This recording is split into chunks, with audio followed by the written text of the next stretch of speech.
Hello everyone, how are you? I hope you all will be very fine. Students, today I am going to teach you about science, chapter number 3rd, fiber to fabric, class 6. Okay, so last classes we will discuss about processing of cotton, ginning, uses of cotton, jute, flax, coir. Okay, so today's topic is spinning cotton yarn.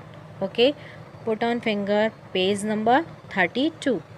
The process of making yarn by twisting together fibers is called spinning. Spinning एक ऐसा process है जिसमें हम fibre को twisting करते हैं. Twisting means उसे हम क्रॉस लाइक मतलब एक दूसरे के ऊपर क्या कर रहे हैं, हम उसे ट्विस्टिंग कर रहे हैं. क्रॉस लाइक स्ट्रक्चर को हम क्या बोलेंगे, spinning. For thousand of years yarn was spun by means of spindle also called चकली और on spinning wheel called चरखा. ओके, तो हम 1000 ईयर्स पहले क्या करते थे, जो यार्न को हम स्पून करते थे उसे हम एक स्पिंडल लाइक स्ट्रक्चर के जैसा हम उसे क्या करते थे, स्पून करते थे, जिसे हम क्या बोलते हैं, चकली.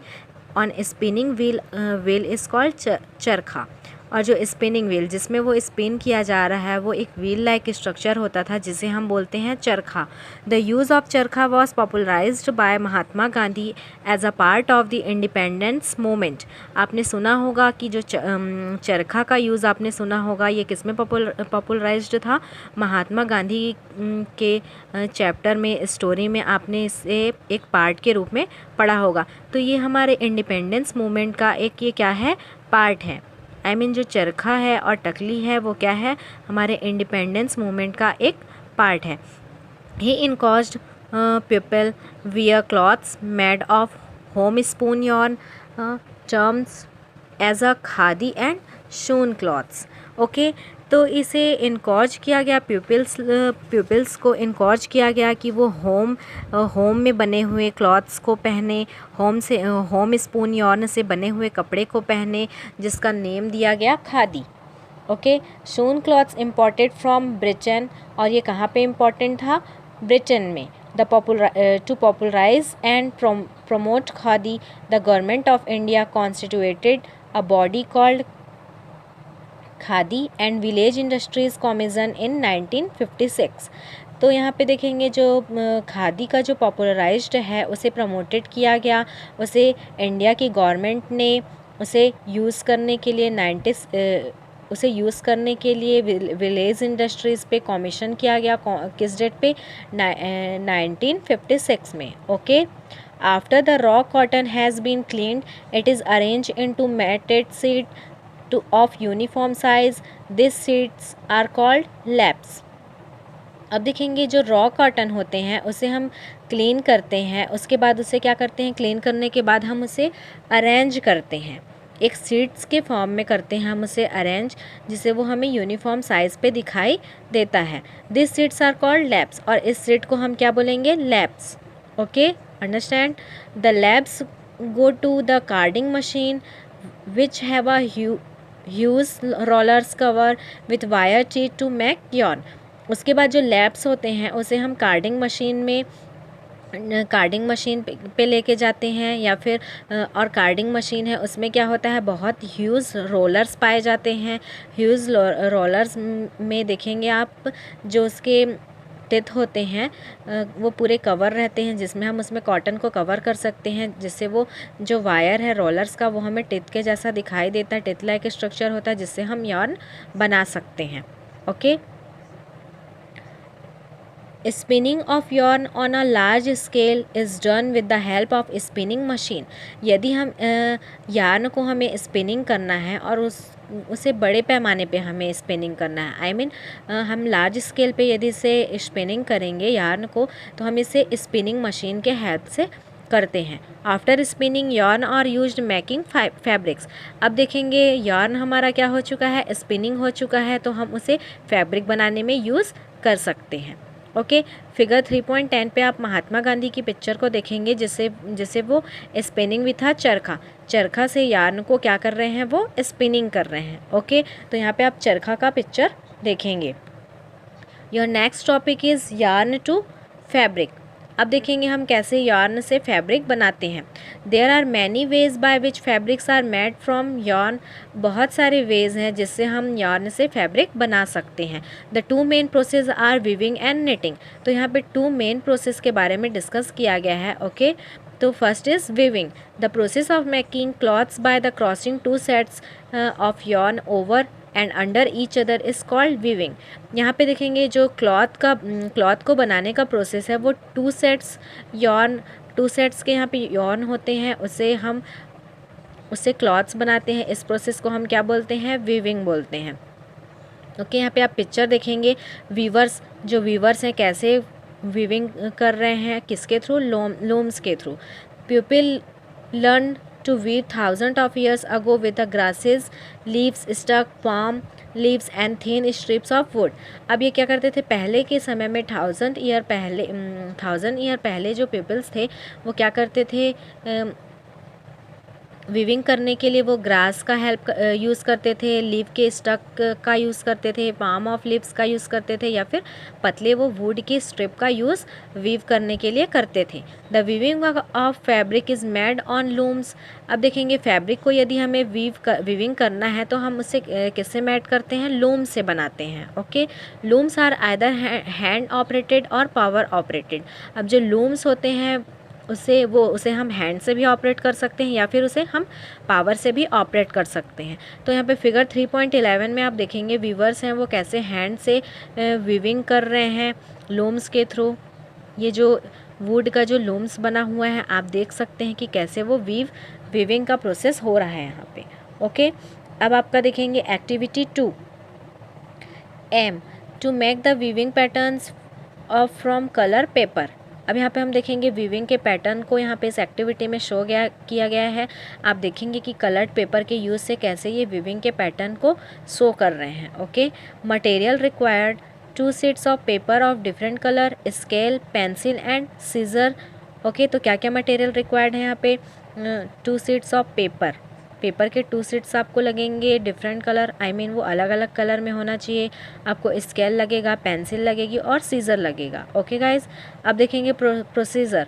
Check 2 sheets of paper different colour. आपको सबसे पहले पेपर के 2 शीट्स लेने हैं जिनका कलर क्या होना चाहिए? डिफरेंट होना चाहिए। Okay second with the help of scissors cut square pieces of length and with equal to 30 centimetre from each sheet.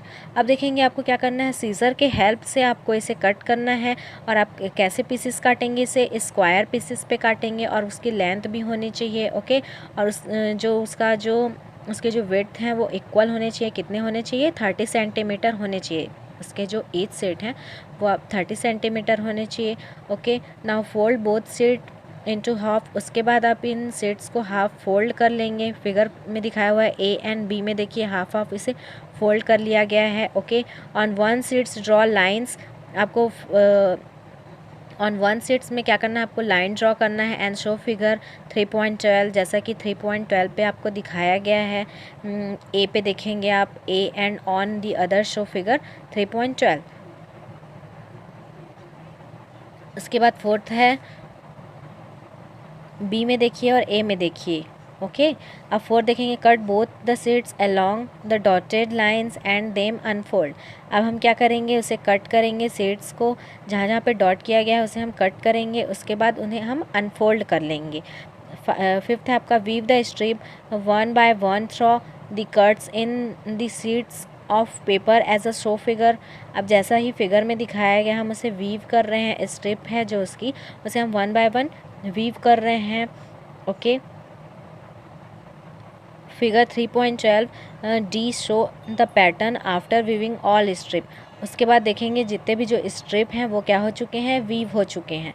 Okay तो यहाँ पे 3.12 में देखेंगे जो पेपर के स्ट्रिप हैं वो कैसे एक दूसरे से हमने उसे अलग अलग डिफरेंट कलर से लेके वो उस स्ट्रिप को क्या किया है? वीव किया है। ओके अब आपका नेक्स्ट प्रोसेस है knitting. During knitting a single yarn is use to make a pieces of fabric. Knitting कैसा प्रोसेस है देखेंगे। नीटिंग के ड्यूरिंग जो सिंगल यार्न होते हैं उससे हम क्या बनाते हैं? फैब्रिक के पीसेस बनाते हैं। तो it is done by the hands and also machine. हम इसे हैंड से भी डन कर सकते हैं या फिर हम इसे मशीन से भी डन कर सकते हैं। Okay students, thus weaving and knitting are use to make different kinds of fabric. तो यहाँ पे वीविंग और निटिंग के थ्रू हम अलग अलग टाइप्स के फैब्रिक को बना सकते हैं। This fabrics are then used for a variety of clothing items. अब देखेंगे इस फैब्रिक से हम अलग अलग वेराइटी के क्लॉथ्स आइटम बना सकते हैं। The complete process of making fabric from cotton fibre is summarised. अब देखिए यहाँ पे पूरी तरह से जो फैब्रिक को बनाने का प्रोसेस है वो कंप्लीट हो चुका है। आई मीन जो कॉटन फाइबर से हमने फैब्रिक बना रहा था उसका लास्ट स्टेप था आपका वीविंग एंड निटिंग। तो यहाँ पे क्लॉथ्स बनाने के लिए हमने सारे प्रोसेस को कंप्लीट कर चुका है जिससे हम फैब्रिक बना सकते हैं। Okay guys, open page number 34। Okay, तो इससे पहले आपने देखा कि कॉटन फाइबर से हम कैसे फैब्रिक बना रहे थे।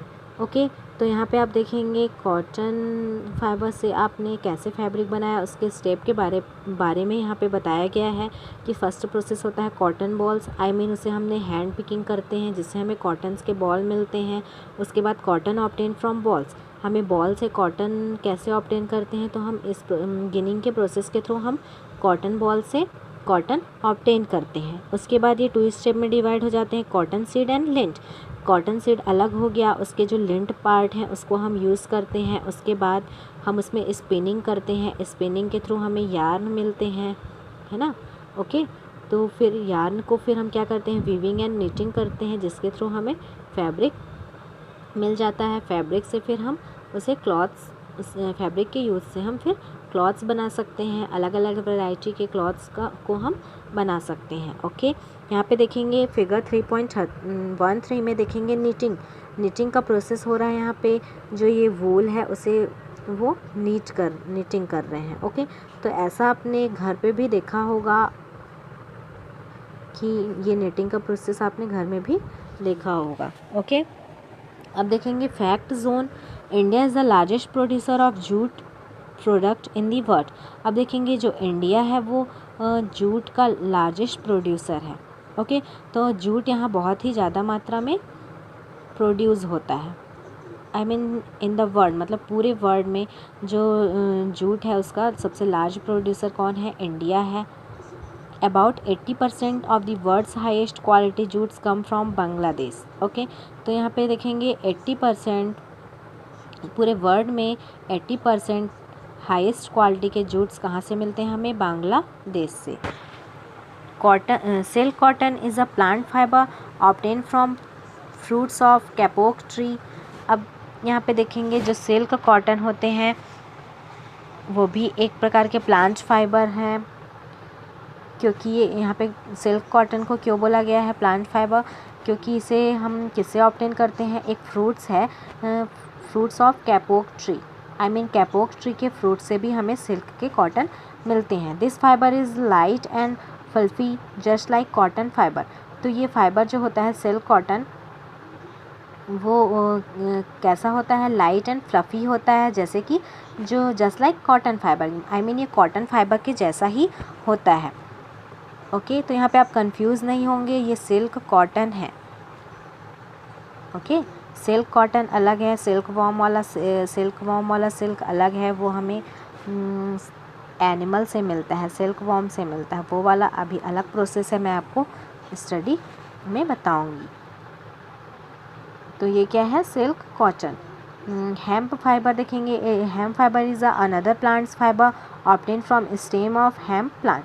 हेम्प फाइबर भी एक प्रकार का प्लांट फाइबर है जो हमें हेम्प प्लांट के स्टेम से ऑब्टेन होता है। ओके, यहाँ पे फिल इन द ब्लैंक्स है, इसे आप फिल करेंगे स्टडी करके। Okay, this is your homework. Next topic is animal fibre. Animal fibre में देखेंगे आप सबसे पहले वूल के बारे में हमें स्टडी करनी है। तो यहाँ पे आपका जो प्लांट फाइबर था वो कंप्लीट हो चुका है। प्लांट फाइबर से कैसे आप फैब्रिक्स ऑब्टेन करते हैं इसके बारे में हमने अच्छे से स्टडी कर ली है, कौन कौन से इसके प्रोसेस हैं। ओके, अब हम देखेंगे एनिमल फाइबर। तो what is animal fibre? Those fibre obtain from animals is called animal fibre. Okay, ऐसा फाइबर जो हमें एनिमल से मिलता है उसे हम क्या बोलेंगे, एनिमल फाइबर। और जो प्लांट से मिलते हैं उसे हम बोलते हैं प्लांट फाइबर। तो ये एनिमल और प्लांट फाइबर दोनों कौन से फाइबर हैं, नेचुरल फाइबर हैं ये। तो first is wool. Wool is a fibre that come from the fleece of sheep and some other animals. Wool भी एक प्रकार का फाइबर है जो हमें सीप्स के फ्लीस से मिलता है। ओके, या फिर अदर भी कुछ एनिमल्स होते हैं जिससे हम जिनके फ्लीस से हमें वूल मिलते हैं। It is made into durable fabric used for making blankets and clothing. अब देखेंगे वूल से बहुत ही ड्यूरेबल फैब्रिक्स बनाए जाते हैं। ड्यूरेबल मीन्स टिकाऊ, तो बहुत ही ड्यूरेबल फैब्रिक्स बनाने में इसका यूज़ होता है। Just like blankets and clothing. तो ब्लैंकेट किससे बनते हैं, वूल से। Wool fabrics clean easily as they resist wrinkles. Wool fabrics होते हैं वो आसानी से हम उसे क्लीन कर सकते हैं और वो रिंकल लेस होते हैं। Wool also absorb moisture and insulate against cold and heat. Wool क्या करते हैं, मॉइस्चर को एब्जॉर्ब करते हैं और ये कोल्ड एंड हीट के अगेंस्ट इंसुलेट्स होते हैं। ओके,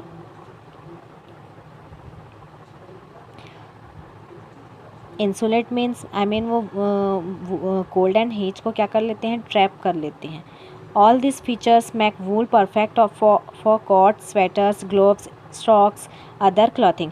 तो इन सभी फीचर्स के कारण ही जो वूल है एक परफेक्ट क्लॉथ है। इसी रीज़न से हम उसे कोट्स बनाते हैं, स्वेटर्स बनाते हैं, ग्लव्स बनाते हैं, सॉक्स बनाते हैं और भी अदर क्लॉथिंग मटेरियल को हम इससे बनाते हैं। ज़्यादातर इसका यूज़ देखेंगे स्वेटर्स, ग्लव्स, सॉक्स बनाने में होता है। क्यों होता है, क्योंकि ये हीट एंड कोल्ड के अगेंस्ट क्या है, ये इंसुलेट्स हैं, इसलिए इसका यही रीज़न है कि इससे स्वेटर्स बनाए जाते हैं। Wool retains heat because of its full finish. अब क्या करते हैं ये हमें हीट, हमारे जैसे हम स्वेटर्स पहनते हैं तो हमारी बॉडी क्या होने लगती है, हीट होने लगती है। Okay, we wear woollen clothes in winter because air is a poor conductor of heat and woollen clothes do not allow transfer of body heats to environment and keep us warm. तो हम woollen clothes winter के season में क्यों पहनते हैं, तो यहाँ पे रीज़न बताया गया है। जो वूलन क्लॉथ्स होते हैं उसे हम विंटर के सीज़न में पहनते हैं और जो एयर होता है, एयर वो क्या है, हीट का पुअर कंडक्टर होता है। ओके, एंड वूलन क्लॉथ्स होते हैं वो इन्वायरमेंट से do not allow the transfer of body heat environment. जो बॉडी में हमें हीट मिल रहा है उसे वो इन्वायरमेंट में ट्रांसफ़र नहीं करते, वो उसे हम अंदर पे ट्रैप करके रखते हैं, जिससे वो गर्म, हमें हीट लगता है, हमारी बॉडी वार्म फील करती है। Woollen yarn has a large amount of air trapped between its crimp. अब देखेंगे वूलन यार्न होते हैं, जो वूलन यार्न होते हैं वो क्या करते हैं, एयर को ट्रैप करके रख लेते हैं, जिससे जो अपने क्रिम्स के बीच में एयर को वो ट्रैप कर लेते हैं, जिससे हमें हीट लगती है। Types of wool are determined by the quality of sheep's fleece. अब देखेंगे जो क्वालिटी है, वूल की जो क्वालिटी है वो किसके ऊपर डिपेंड करती है, सीप के फ्लीस के ऊपर। ओके, सीप के जो फ्लीस होते हैं, उसके जो फर होते हैं, फर लाइक स्ट्रक्चर, उसके जो हेयर हैं वो क्या हैं, फ्लीस हैं। The quality depends upon the age and physical condition of sheep and the climate in which its live. अब जो बेस्ट क्वालिटी का जो वूल की जो क्वालिटी है वो किसके ऊपर डिपेंड करती है, सीप्स के एज के ऊपर, उसके फिज़िकल कंडीशन के ऊपर और उसके क्लाइमेट के ऊपर ये डिपेंड करती हैं जहाँ पे वो रहते हैं। The fleece of a healthy sheep is covered with the an oily substance called yolk. अब देखेंगे जो सीप के जो फ्लीस होते हैं वो एक ऑयली सब्सटेंस से कवर्ड रहते हैं, जिसे हम क्या बोलते हैं, yolk. Okay, it protects the sheep from rain and keeps the fleece from becoming matted. अब देखेंगे जो योक होते हैं वो क्या करते हैं, सीप्स को रेन से प्रोटेक्ट करके रखते हैं, जिससे उनकी बॉडी और उनके जो फ्लीस रहते हैं वो क्या होते हैं, प्रोटेक्ट होते हैं और मैटेड होने से बचते हैं, इसे गंदा होने से वो बचाते हैं। The pashmina wool was wool from Kashmir is considered the best types of wool in India. अब देखेंगे जो पैसिमा वूल्स होते हैं वो कहाँ मिलते हैं, हमें कश्मीर में मिलते हैं। तो यहाँ पे इंडिया का बेस्ट वूल हमें कश्मीर के पैसिमा में सॉरी आई मीन जो वेस्ट क्वालिटी का जो वूल होता है वो हमें इंडिया में कहाँ पे मिलता है, कश्मीर में मिलता है, और वो उसे हम क्या बोलते हैं, पैशिमा वूल्स। ओके गाइस, तो यहाँ पे आपका टॉपिक कंप्लीट होता है। हमने आज जितनी भी स्टडी की है उसे आप अच्छे से रिवाइज करेंगे। This is your homework. Okay, next class में हम पढ़ेंगे प्रोसेसिंग ऑफ वूल एंड हम सिल्क के बारे में पढ़ेंगे। तो ये आपका चैप्टर फिर नेक्स्ट क्लास में ये चैप्टर आपका कंप्लीट हो जाएगा। ओके, तो अच्छे से आप स्टडी करेंगे। Thank you.